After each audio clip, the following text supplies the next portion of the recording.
Golden Radio Hour.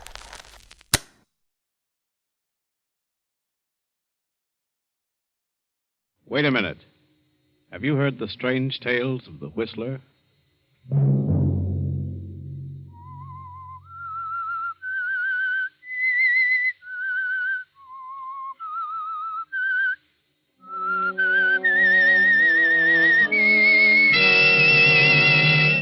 I'm the Whistler. I don't know what it is. It's a figure. I can't tell whether it's a man or a woman. It comes through the door and walks with outstretched arms toward my bed, reaching for me. Sunday night, and again CBS presents The Whistler. I, the Whistler, know many things, for I walk by night. I know many strange tales, many secrets hidden in the hearts of men and women who have stepped into the shadows. I know the nameless terrors of which they dare not speak. And so I tell you the weird tale of jealousy.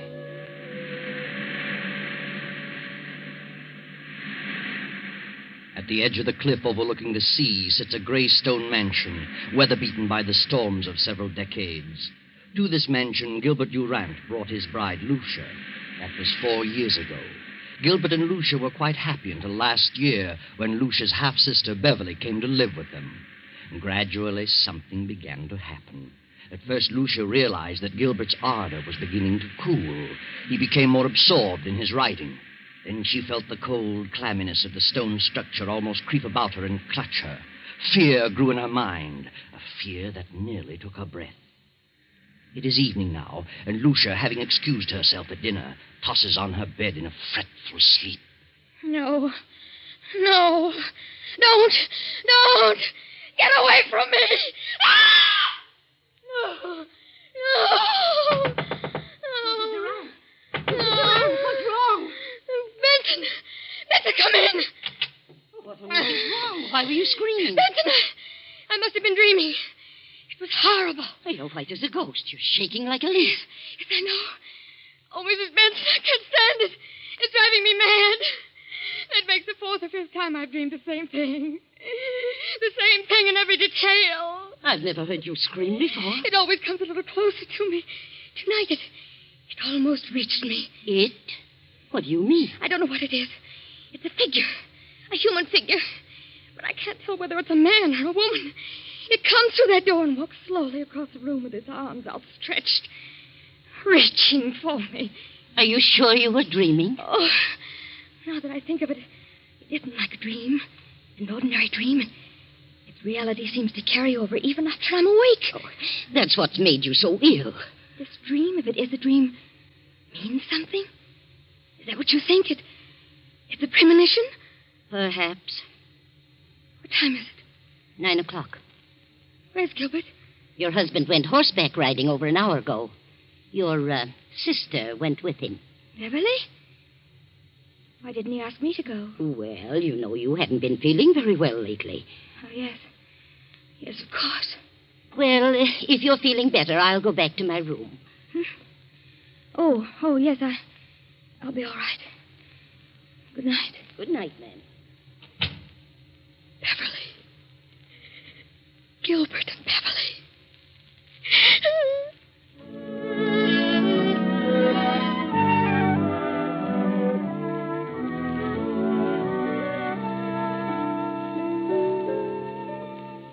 Lucia lies for a while, staring wild-eyed at the patch of moonlight on the bedroom door.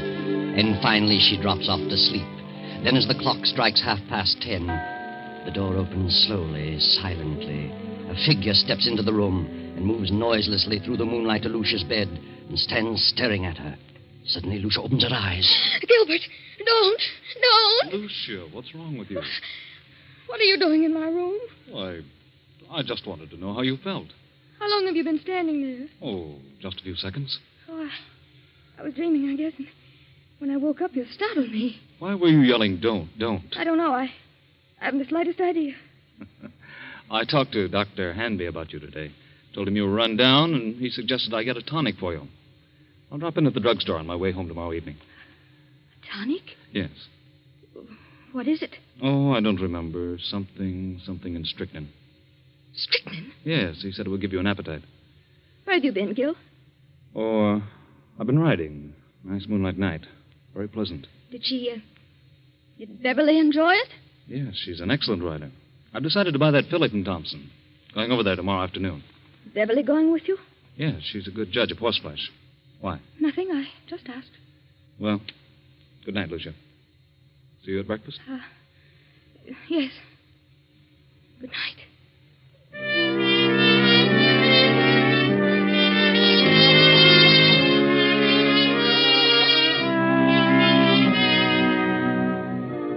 Lucia waits till she hears her husband turn out his light, then slips quickly to her door and quietly down the stairs to the library. With every beat of her pulse, she hears Gil's words. Something in strychnine. Something in strychnine. She snaps on the light and steps to the shelf holding the encyclopedia. She runs her fingers down the long line of books, LMNO, P to R. And then she stops and stares in terror. The S to T is missing. Lucia glances wildly about the room, and then she sees it. There on the desk, the missing volume, and open. She rushes to the desk and stares down at the open page. Good Lord! It's true. It's true.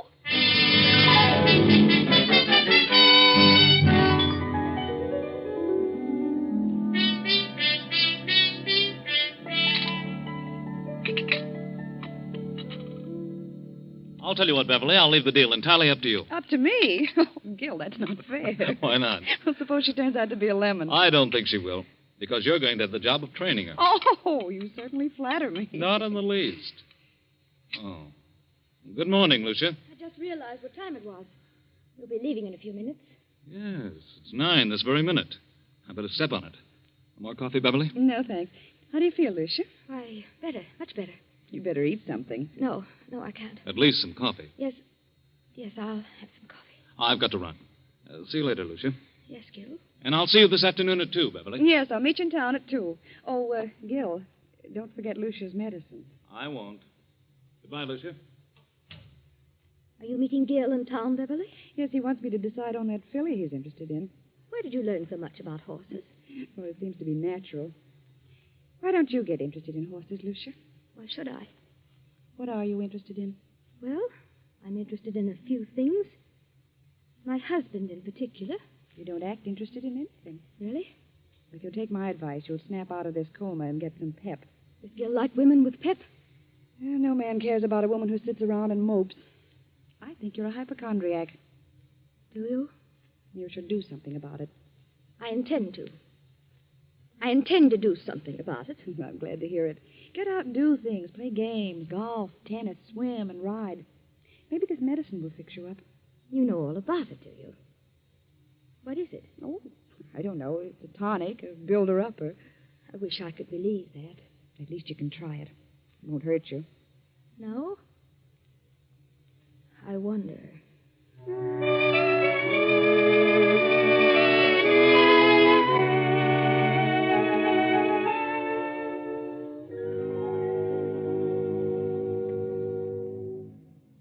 Oh, come in, Doctor.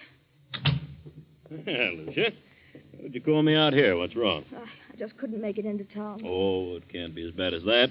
Did Gilbert talk to you about me yesterday? Oh, I saw Gil for a few moments at the club during lunch. Said you were run down. Did you give him a prescription for me? I never do that until I've examined the patient. You didn't give him a prescription. Why, no. What did you suggest for me? Oh, I don't know. Just mentioned a few tonics he might get for you. Spoke of beef iron and wine, and sherry and egg, and well, I don't remember what else. Then you mentioned nothing specifically. Don't think so. I see. What seems to be wrong with you, Lucia? I don't know exactly. Something has been happening to me that... Well, frankly, I'm afraid I'm losing my mind. Oh, come now. We all feel that way at times. I'm serious. Things happen to me in the night.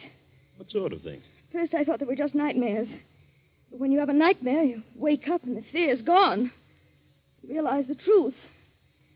This vision that comes to me haunts me through the waking hours as well. Vision? Something, I think it's a person Comes through my bedroom door. Approaches my bed with outstretched arms as though it intends to strangle me. Each time it comes a little closer. My fear is that eventually it will get to me before I wake up. You always dream the same dream? If it is a dream, yes. Who is the person? I don't know. And you don't think it's really a dream? No. I think it's a premonition. Well, have you any basis for such a fear in real life? Is there someone or something that you're afraid of? Doctor, I'm convinced that they're not dreams. And I'm not asleep. Oh, nonsense. I'm positive they're not mere dreams. Well, I think it's all due to your rundown condition. You probably don't sleep as soundly as you should, and so you transfer sounds in the night to dreams, nightmares. That's exactly what I mean.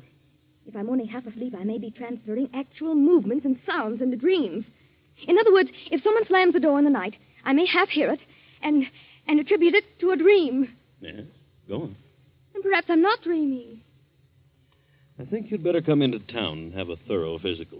You mean a checkup by a psychiatrist? Well, I may have someone to help me. It's the usual thing, you know. Oh. Oh, Dr. Henry. I'm so frightened. Oh, now. Everything's going to be all right. I'm afraid. I'm afraid that I'm going to die. That someone is trying to kill me. You're not going to die. That's ridiculous. I'll call you and make an appointment. Very well. In the meantime, try not to think about it. Keep your mind on something on the brighter side. Yes, I'll try.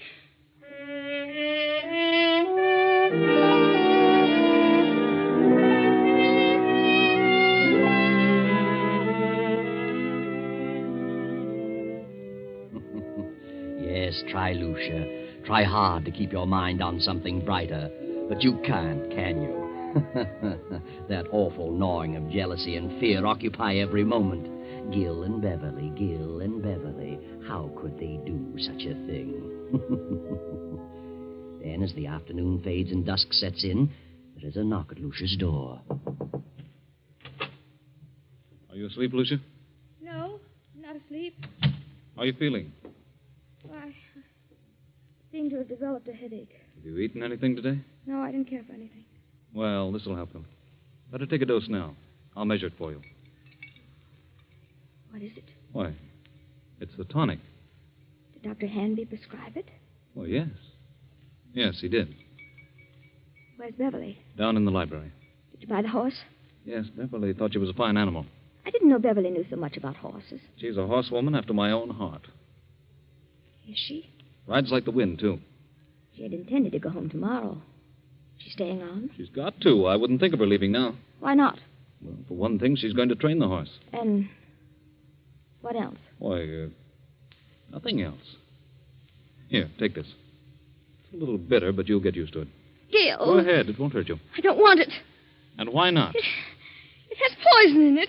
Well, I suppose it does have a little, yes, but only enough to act as a tonic. I don't want it. I won't take it. I won't. Are you going to act like a child? Take it and quit arguing. I won't. I won't. This is ridiculous. I tried to do anything for you, and you act like a spoiled kid. I can't take it. You're impossible, Lucia. I'm afraid. You need this medicine, but you're too confoundedly stubborn. You'd rather sit around and mope all day. Very well, there it is. You can take it or not. Disgusted trying to help you pull out of this. Good night. No, wait, Gil. I'll take it. I'll take it. I don't care whether you do or not. There, I've taken it. Terribly bitter. And take another dose around 11. Gil, where's Mrs. Benson? Why, I told her she could have the night off. Thought she might like to spend the evening in town. You let her off? Yes, she's been sticking pretty close lately. Oh, yes. Yes, she has. Good night. Good night, Lucia.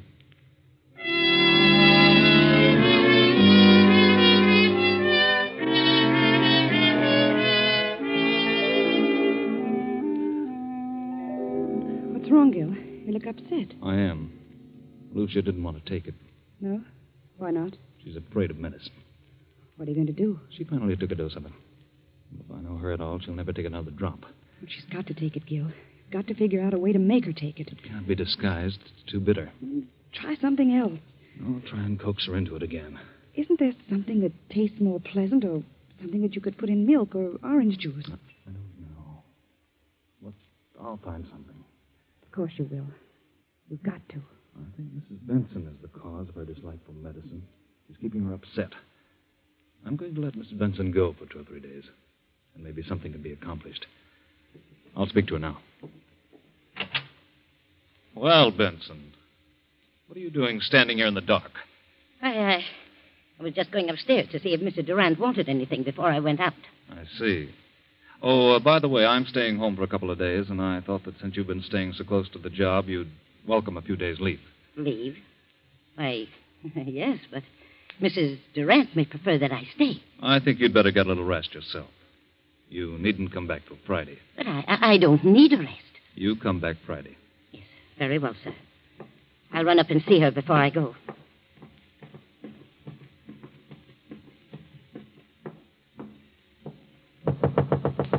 Come in. Oh, Benson. I thought you'd gone into town for the evening. I'm leaving in a few minutes, but I had to see you. Oh, I'm glad you came up. I've got to talk to someone. I know now they're not dreams. They are premonitions. And I know who's trying to kill me. Who? My husband and Beverly. I know. You know? I just heard them talking low in the library. They were talking about the medicine. He said you were too stubborn and probably wouldn't take another dose. And she said he'd have to find some way to make you take it. Then it is poison. They want me out of the way. I got angry because I refused to take it. Oh, yes, and there's something else.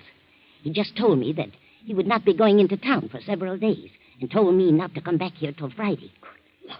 I'll go on into town as planned, but I'll slip back toward midnight and come up the back way. And I won't take a thing they give me. I'll be back at midnight. Thank you, Benson. Good night. Good night, ma'am.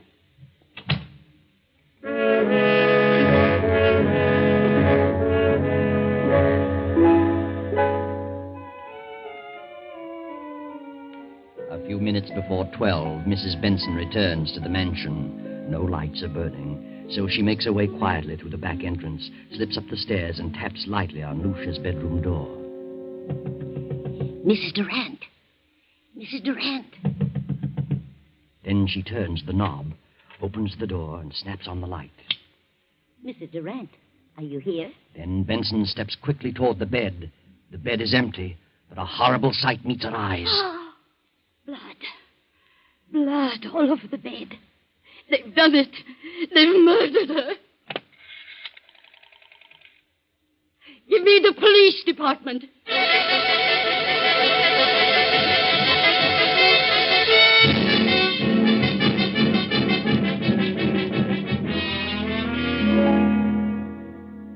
All right, Mrs. Benson. What happened this evening? Well, earlier in the evening, Mr. Durant told me I could have the night off, since I'd been staying close to Mrs. Durant for some time. Mm-hmm. And then later, he said he decided to let me off until Friday. But I didn't want to go, and he insisted. Was there anyone else in the house? Yes, Mrs. Durant's half-sister, Beverly. Did you leave the house? Yes, but I went up and told Mrs. Durant I'd be back about midnight. If you had till Friday, why did you come back at midnight? Because we were both frightened. Of what? Well, Mrs. Durant had been having premonitions that someone was trying to kill her. Who was trying to kill her? She didn't know, but she was terribly frightened. Is that all? No.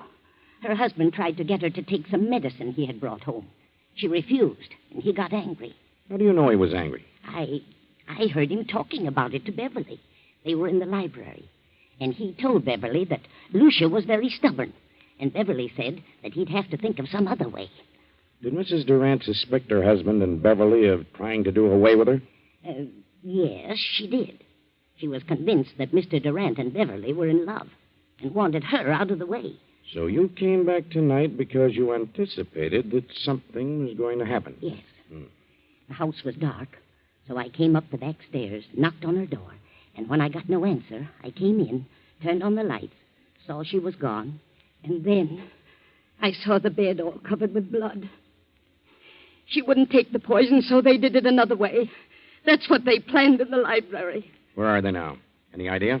Well, they didn't expect me back tonight, so they've probably gone to dispose of the body, intending to come back here and clean the place up later. I see. Anybody else know about Mrs. Durant's fears? Yes. She talked to Dr. Hanby. I called him right after phoning the police and told him about it. He knows. Dr. Hanby, Captain Rick. What in the world is the meaning of this? From all indications, Mrs. Durant has been murdered and the body disposed of. Doctor, I understand Mrs. Durant told you that she was afraid that something was going to happen to her, that she was going to die. Who told you that? Mrs. Benson here. I see. Well, she did call me in this morning. She'd been having strange dreams. Premonitions, she called them. I called them hallucinations. Who did she think it was? Well, she couldn't tell whether it was a man or a woman, but someone was always approaching her bed with outstretched arms, trying to choke her. Do you think it was more than a dream?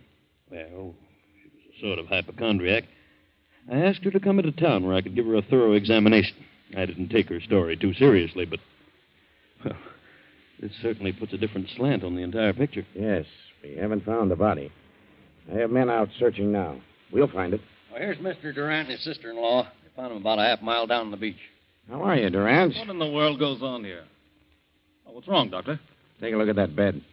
Good Lord, what's happened? Lucia, where is she? We thought you could enlighten us on that point. What do you mean? Is she dead? Where is she? Gil. Beverly. Give her some water.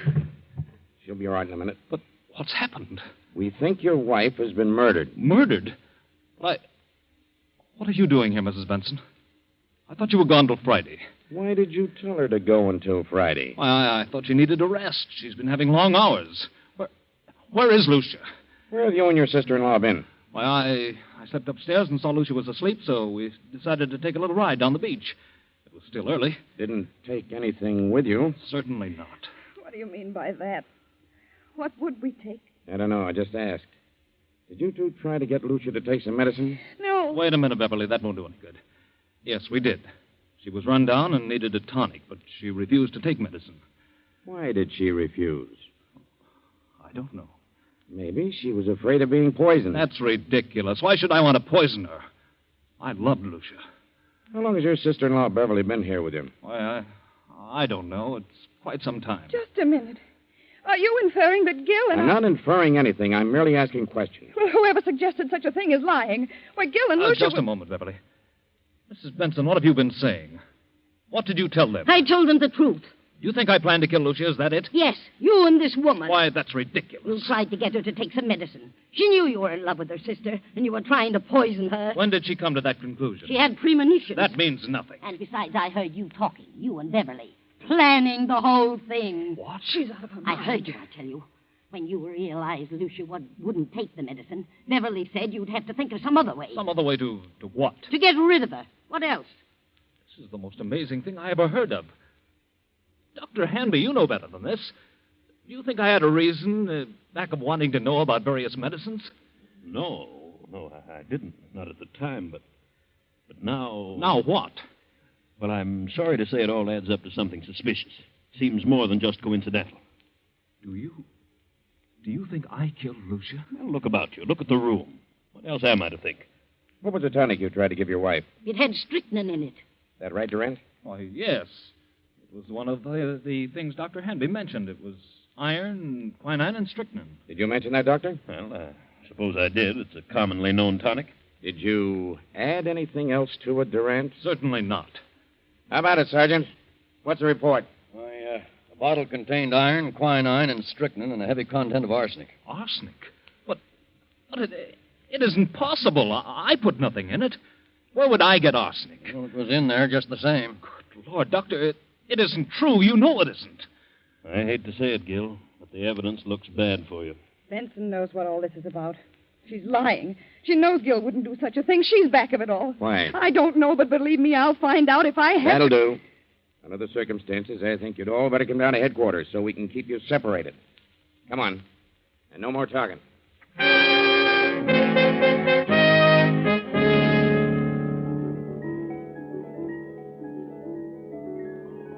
48 hours pass. Hours of relentless grilling, endless questioning. Finally, Gil and Beverly are released on a writ of habeas corpus.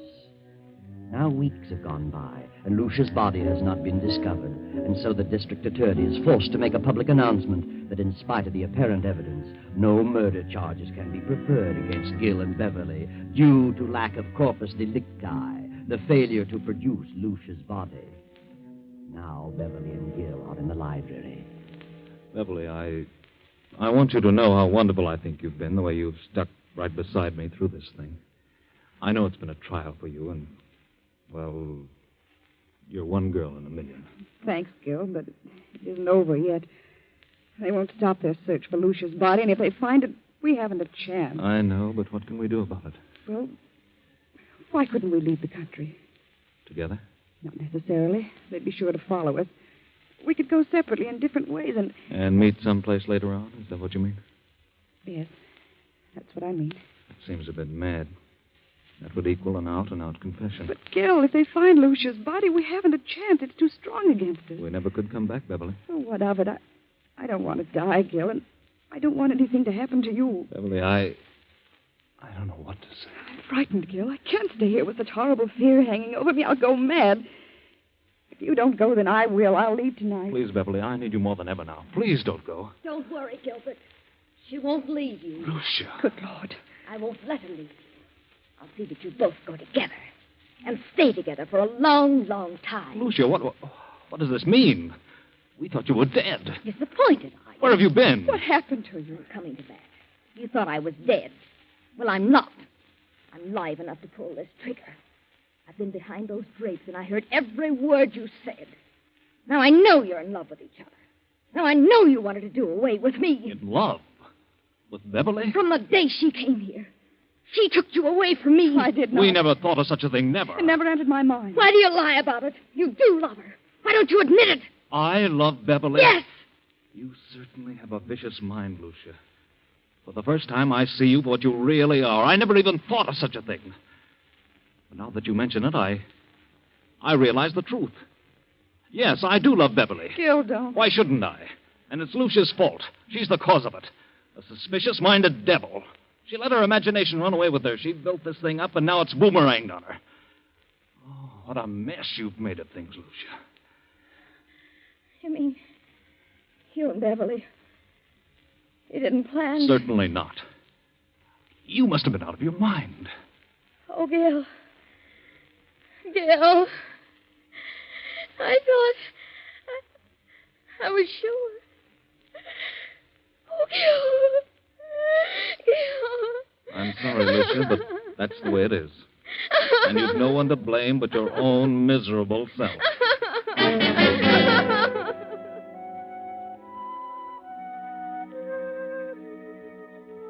No one to blame but her own miserable, jealous, suspicious-minded self. Lucia planned the whole thing from the beginning. She thought they were in love, thought they were planning to kill her. Lucia never had a dream, never had a premonition. She planted that in the housekeeper's mind and in the doctor's. She put the rat poison in the tonic. She put the bedroom in disorder, cut herself and smeared blood on the bed, and then disappeared. But when she read that they couldn't bring a murder charge without the body, she came back to kill Gil and Beverly herself. You see, Lucia didn't know about that little article in the law called corpus delicti.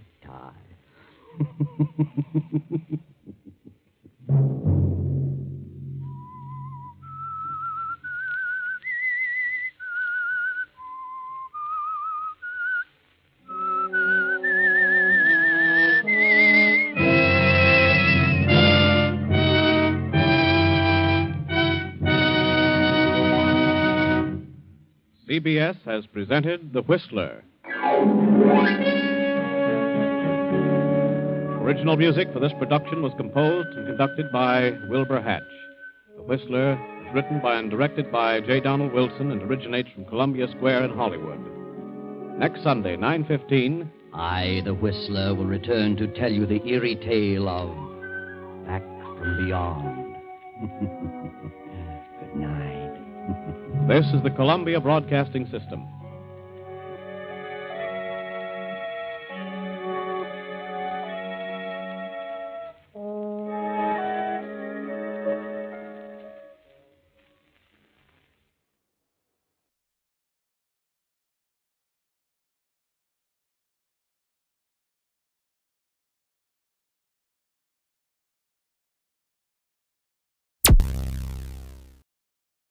Thank you for listening. Please like and subscribe.